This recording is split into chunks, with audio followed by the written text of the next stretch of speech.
Assalamualaikum warahmatullahi wabarakatuh. Alhamdulillahi rabbil alamin, wal aqibatu lil muttaqin, wala udwana illa 'alaz zalimin. Asyhadu an la ilaha illallah wahdahu la syarikalah, wa asyhadu anna Muhammadan abduhu wa rasuluh, la nabiyya ba'dah, amma ba'du. Bapak Ibu hadirin jamaah salat zuhur Masjid Nurul Iman Kota Padang yang dimuliakan Allah Subhanahu wa taala. Bersyukur kita kepada Allah dengan ucapan alhamdulillahi rabbil alamin. Bersolawat kita kepada Rasulullah Nabi Muhammad sallallahu alaihi wasallam. Allahumma sholli ala sayyidina Muhammad wa ala ali sayyidina Muhammad. Pada kesempatan yang berbahagia ini kita lihat dalam Al-Qur'anul Karim firman Allah Subhanahu wa taala surat Al-Fatir ayat 29. Ada 3 syarat kalau kita laksanakan dalam kehidupan kita sehari-hari, maka siapapun kita dalam hidup ini tidak akan pernah tekor, tidak akan pernah bangkrut, tidak akan pernah rugi dalam kehidupan, baik ketika di atas dunia, bahkan yang kita harapkan adalah untuk nanti di akhirat kelak. A'udzubillahi minasyaitonir rajim. Bismillahirrahmanirrahim. Innal ladzina yatluna kitaballah wa aqamus shalah wa anfaqu mimma razaqnahum sirran wa alaniyah yarjuna tijaratan lan tabur.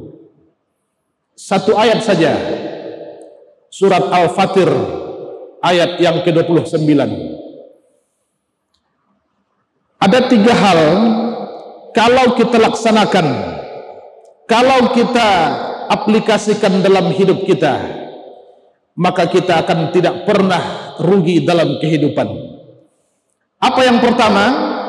Kata Allah dalam Al-Quran, innal ladzina yatluna kitaballah, sesungguhnya orang-orang yang membuka kitab suci Allah, sesungguhnya orang-orang yang membaca Al-Quran, inilah yang pertama kaum muslimin yang Allah katakan dalam ayat ke-29 surat Al-Fatir. Maka 14 abad yang lalu ketika Al-Quran diturunkan, perintah pertama kepada Nabi kita Muhammad sallallahu alaihi wasallam adalah Iqra. Muhammad, Iqra Muhammad. Baca Muhammad. Aku tak pandai membaca. Iqra Muhammad. Bacalah oleh Muhammad. Aku tak pandai membaca dan menulis. Iqra Muhammad. Dibimbing oleh malaikat Jibril. Aku tak pandai membaca dan menulis, karena aku adalah orang yang tak pandai membaca dan menulis, maka saya adalah orang yang ummi, orang yang buta huruf. Kaum muslimin, perintah kepada Nabi kita dulu 14 abad yang lalu adalah Iqra. Bacalah, karena dengan membaca kita akan bisa mengerti, kita bisa akan paham apa perintah dan larangan Allah dalam Al-Quran. Kaum muslimin, Al-Quranul Karim, kalam ilahi, kitab suci orang Islam, tidak bisa untuk dibandingkan dengan apapun. Inilah bedanya antara Al-Quran, satu huruf yang kita baca akan dinilai dengan 10 kebaikan. Maka kalau kita baca saja Bismillahirrahmanirrahim 19 huruf 190, alif lam mim itu sudah 3 huruf, bukan 1 huruf. 190 tambah 30. Artinya apa kaum muslimin? Semakin banyak ayat, semakin banyak surat Al-Quran yang kita baca, kita pahami makna dan artinya, inilah semakin banyak nilai pahala yang akan kita peroleh, yang akan Allah balas kepada kita semua. Tapi sayang bin sayang, malang bin malang, apa yang terjadi? Umat Islam hari ini Al-Quran hanya dicari ketika dibutuhkan. Paling banyak diantaranya yang pertama adalah ketika ada pertandingan, ketika ada perlombaan, ketika ada MTQ, musabaqah tilawatul Quran, baru orang Islam itu kadang-kadang semangat juangnya luar biasa, motivasinya luar biasa. Padahal itu adalah hanya untuk mendapatkan kejuaraan, ingin mendapatkan hadiah yang besar, ingin mendapatkan untuk bonus. Sementara kaum muslimin habis MTQ, habis pertandingan, habis musabaqah tilawatul Quran, kadang-kadang Al-Quran disimpan serapi mungkin. Nauzubillah min zalik. Yang kedua, kita lihat hari ini Al-Quran kita ini paling banyak untuk dicari, digunakan, diperlukan oleh orang Islam itu nomor 2-nya untuk akad nikah. Percaya atau tidak kaum muslimin, kita lihatlah fakta dan fenomenanya. Kadang-kadang dijadikan untuk mahar.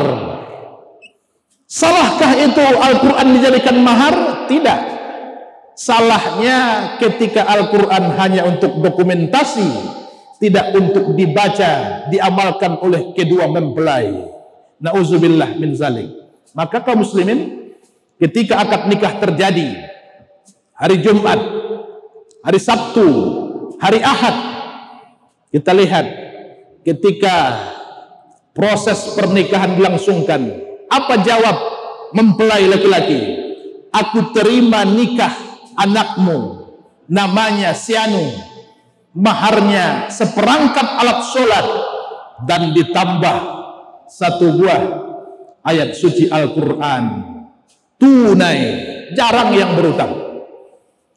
Sah, saksi 1, saksi 2, tapi setelah itu diambillah dokumentasi, diambillah foto, kemudian Al-Quran disimpan serapi mungkin. Kalau tidak pernah dibaca, tidak pernah dibuka, tidak pernah untuk dilipat, ditandain, 20 tahun yang lalu pun pengantinnya, kalau seperti itu, Al-Qurannya bisa kita pastikan tetap baru sampai hari ini. Kenapa? Al-Qurannya disimpan. Kaum muslimin, nomor 2. Nomor 3, Al-Quran kita ini paling banyak dibutuhkan, dicari oleh masyarakat. Kadang-kadang sempat berlari ke masjid, berlari ke musola, hanya untuk meminjam Al-Quran, hanya untuk menjemput Al-Quran. Kenapa itu? Nomor 3-nya adalah ketika ada salah seorang keluarga tercinta menghadapi sakaratul maut. Nauzubillah. Ini pun salah konsep. Sudahlah berlari ke masjid, berlari ke musola, mencari Quran, meminjam Quran, kemudian bukan untuk dibaca. Untuk apa itu? Hanya untuk dipajang. Ketika jenazah sudah menjadi mayat, orang yang bersangkutan menghadapi sakaratul maut, meninggal dunia, apa yang terjadi? Diletakkanlah Al-Quran di atas kepala. Nauzubillah min zalik. Padahal Al-Quran bukan itu fungsinya. Al-Quran la yamsahu illal mutatahhirin.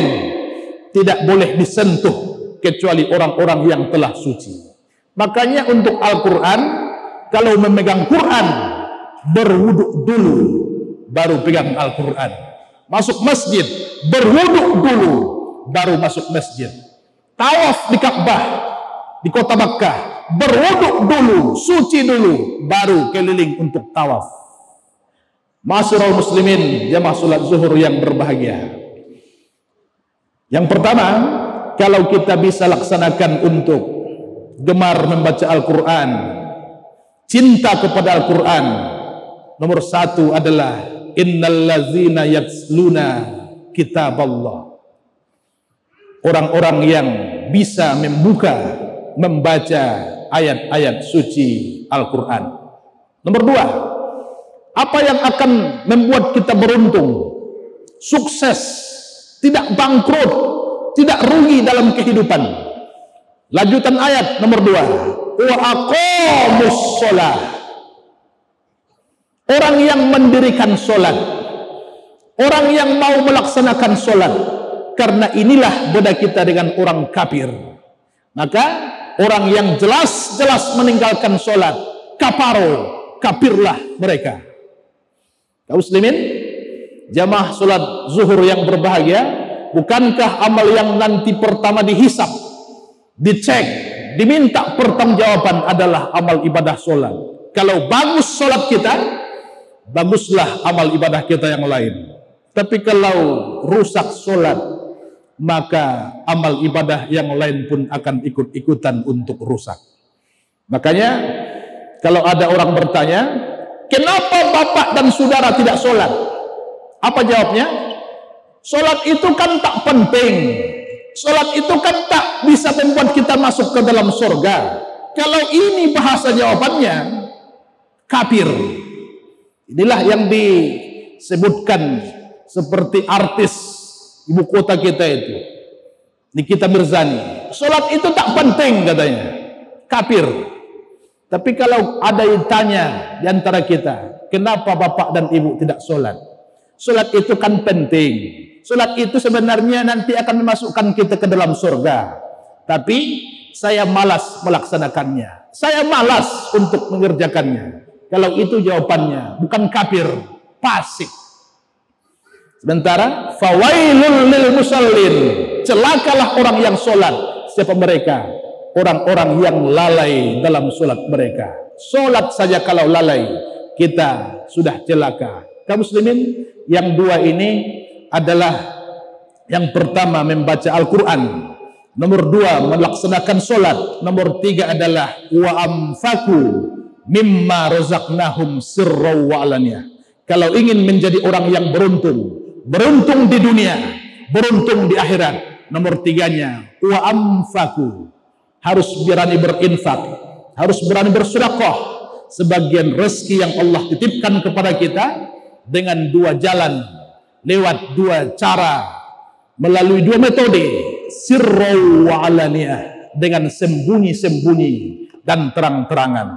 Boleh kita berinfak, orang lain tak tahu, tapi boleh kita berinfak. Infak kita diumumkan oleh pengurus masjid, disampaikan kepada jamaah, dicatat di papan informasi, tapi syaratnya cuma dua dalam Quran. Jangan hilangkan pahala kebaikan sedekah kita dengan ria dalam hati kita. Yang kedua, jangan sakiti hati orang yang menerima. Yarjuna tijaratan lan tabur. Yang tiga ini kita laksanakan, kita adalah orang-orang yang mendapatkan perniagaan yang sangat menguntungkan di dunia dan di akhirat. Terima kasih. Assalamualaikum warahmatullahi wabarakatuh.